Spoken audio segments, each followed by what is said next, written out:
예임의 신성교회 11월 27일 수요일 말씀 나눔입니다. 기도하겠습니다.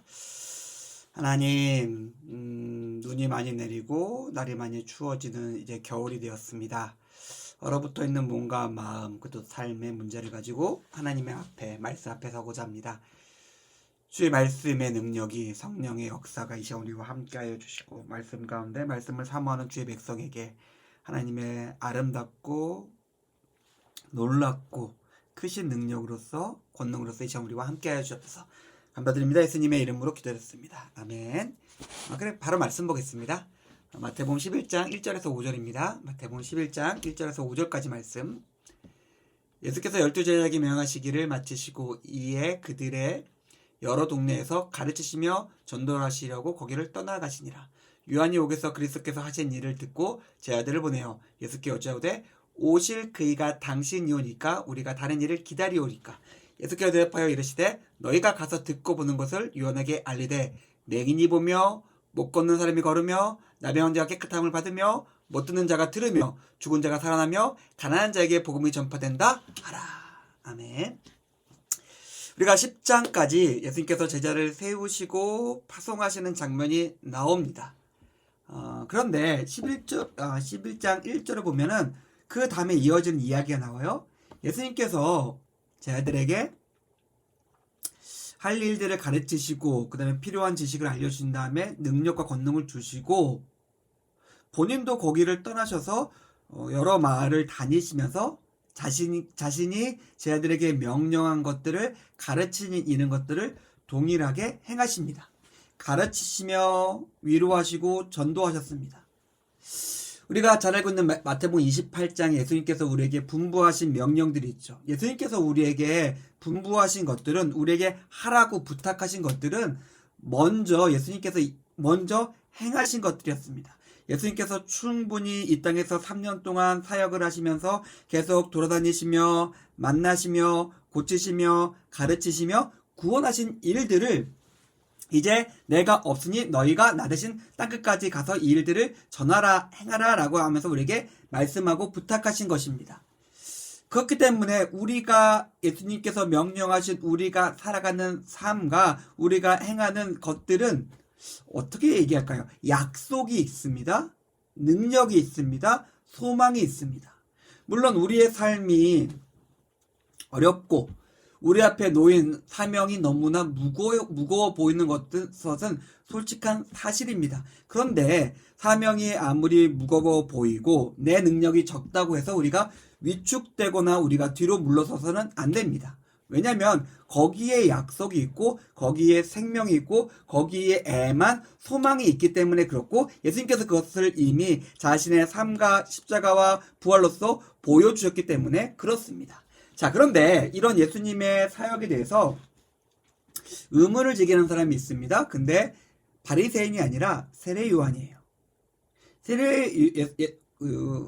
예수님의 활동과 사역에 대해서 세례 요한은 이제 대놓고 의구심을 표해요. 내가 당신을 메시아라고 했는데 정말 당신이 메시아가 맞긴 맞습니까? 아닌 것 같은데 우리가 다른 사람을 기다려야 될 것 같은데 어떻게 해야 됩니까? 라고 질문해요.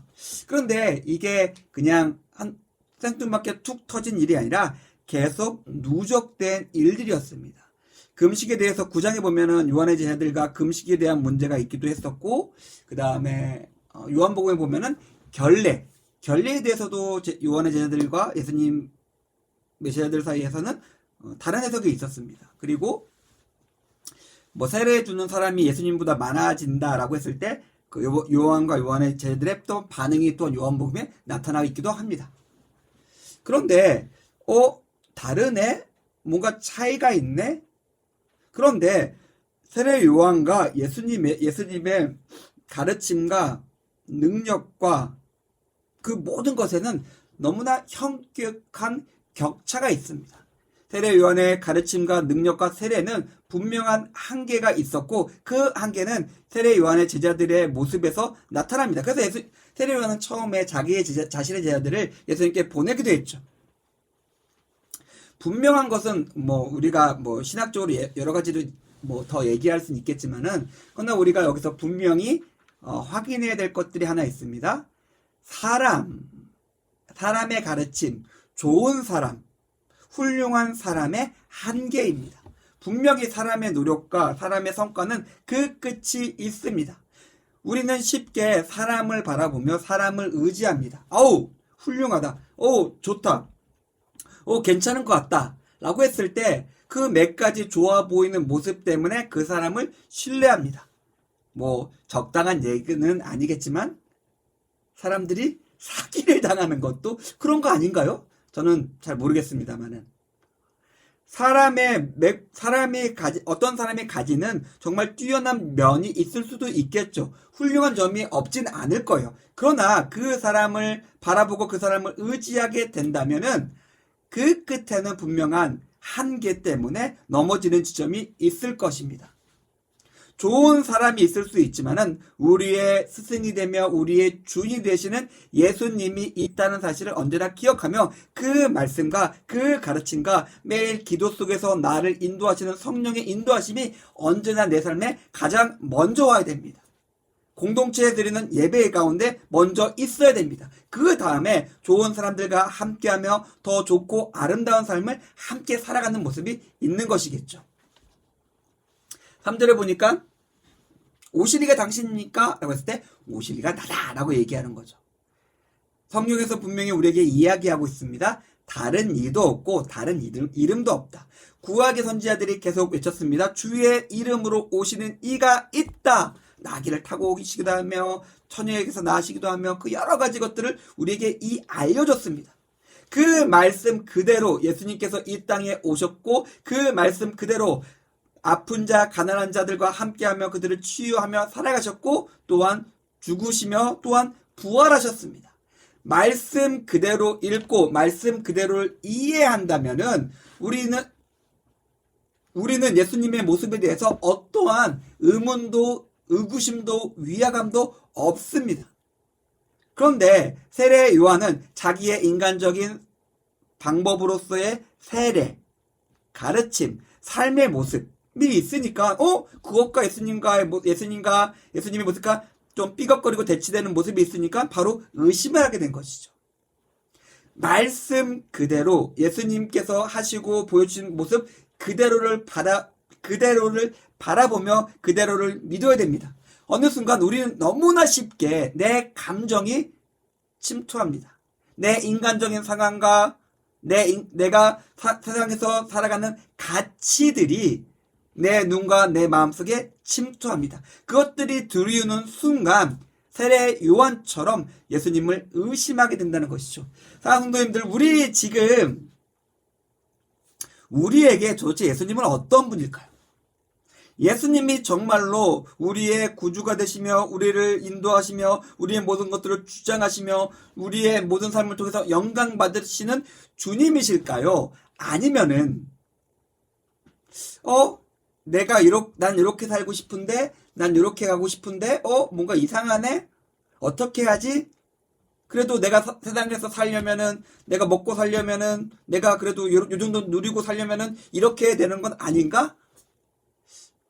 두 마음에 확실히 차이가 있죠. 우리의 마음이 앞에서 이야기한 예수님을 주인 삼고 예수님의 가르침으로서 우리의 삶을 세워야 된다는 것은 제가 두말할 필요도 없을 것 같습니다. 예수님께서 이렇게 오셔가지고 전하실 때 나타나는 모습이 있습니다. 그리고 뒤에도 좀 얘기하겠지만 이 모습이 곧 우리의 모습입니까? 어떤 거죠? 5절입니다.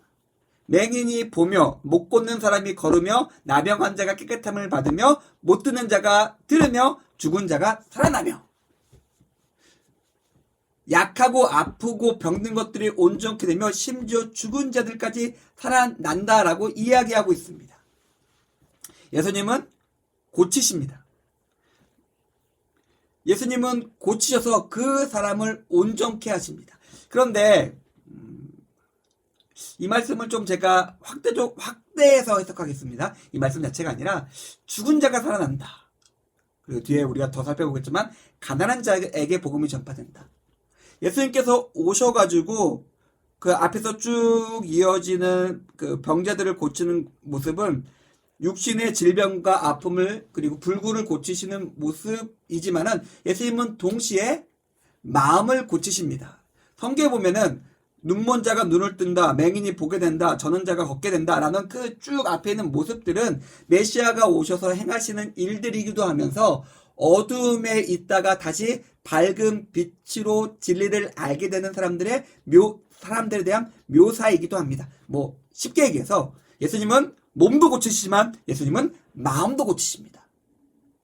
상처를 보듬어 주시고 아픈 마음을 위로해 주시며 죄악 탐욕에 병든 마음을 고치십니다. 우리는 지금 이 설교를 듣고 있는 우리 모두는 불구자가 아니에요.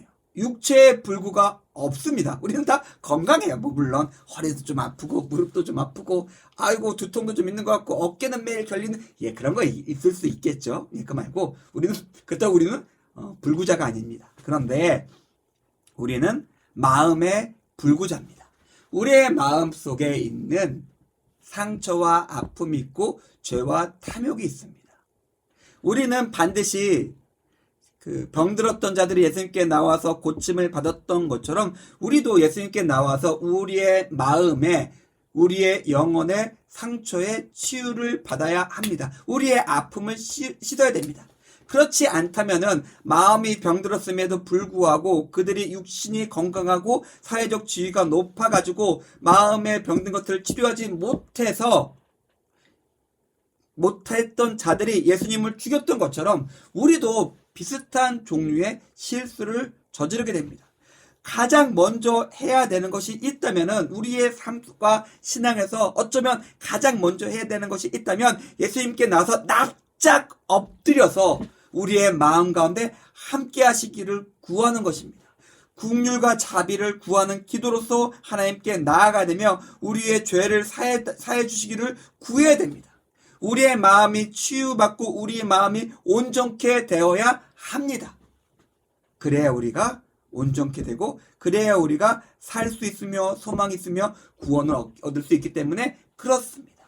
자, 여기서 절정의 모습이 있습니다. 마지막이죠. 죽은 자가 살아나며 죽은 자가 살아난다. 이게 절정인가? 근데 뒤에 하나 더 있습니다. 가난한 자에게 복음이 전파된다. 알아. 예수님의 역사 가운데 예수님의 능력과 예수님의 삶 가운데 절정의 모습이 있습니다.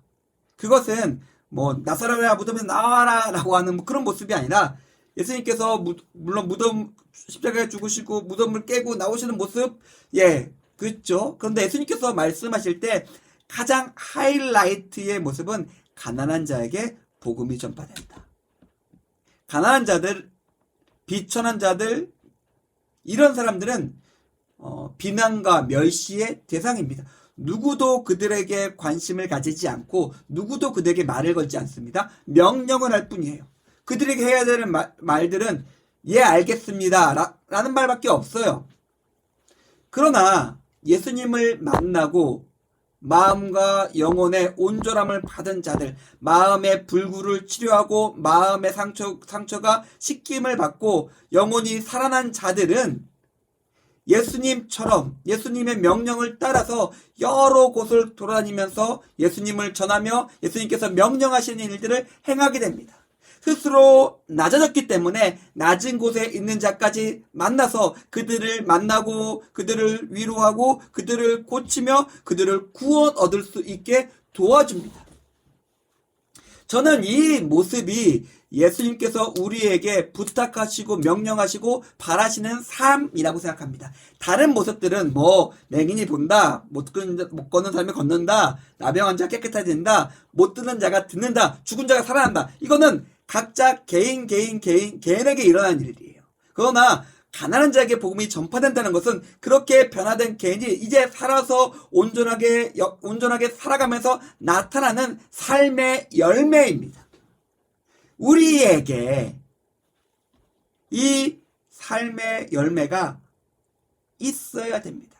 가난한 자에게 복음이 전파된다는 것은 그냥 한번 크게 설교해야 될 내용일 것 같긴 한데 너무나 많은 것들을 함축하고 있어요. 우리가 어떻게 변했으며 우리가 어떻게 살아가고 있으며 그 삶 가운데서 하나님께서 어떻게 역사하셨으며 그 삶의 결과로서 이것이 나타난다라는 것들로 함축되어 있는 말씀이기 때문에 그렇습니다. 사랑하는 성도님들, 하나님 앞에 서기 원합니다. 하나님께서 우리 가운데 우리가 겸손한 마음으로 주 앞에 서서 주의 도움을 구할 때 하나님은 우리 가운데 함께 하셔서 우리의 마음을 고치실 것입니다.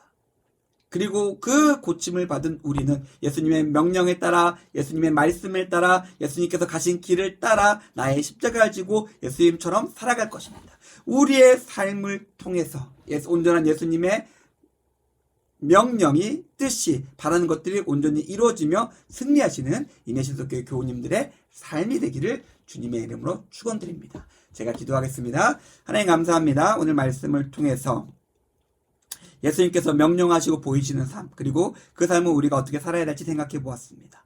우리의 삶 가운데 함께하여 주셔서 우리의 삶을 통해서 하나님의 온전한 신뜻을 나타내 주시옵소서. 감사드립니다. 예수님의 이름으로 기도되었습니다. 아멘. 예, 바쁘고 눈이 와가지고 불갑을 이렇게 녹화해서 올립니다. 뭐 지금 거의 9시가 됐는데 지금 안 가면은 제가 오늘 어떻게 집에 들어갈지 모를 것 같아가지고, 좀 목사가 좀 많은 일 열심히 하다 보니까 이렇게 녹화해서 올리는구나. 좀 양해해 주시기 바랍니다. 그러면, 추운데 감기 조심하시고, 그럼 주일날 다시 뵙도록 하겠습니다. 감사합니다.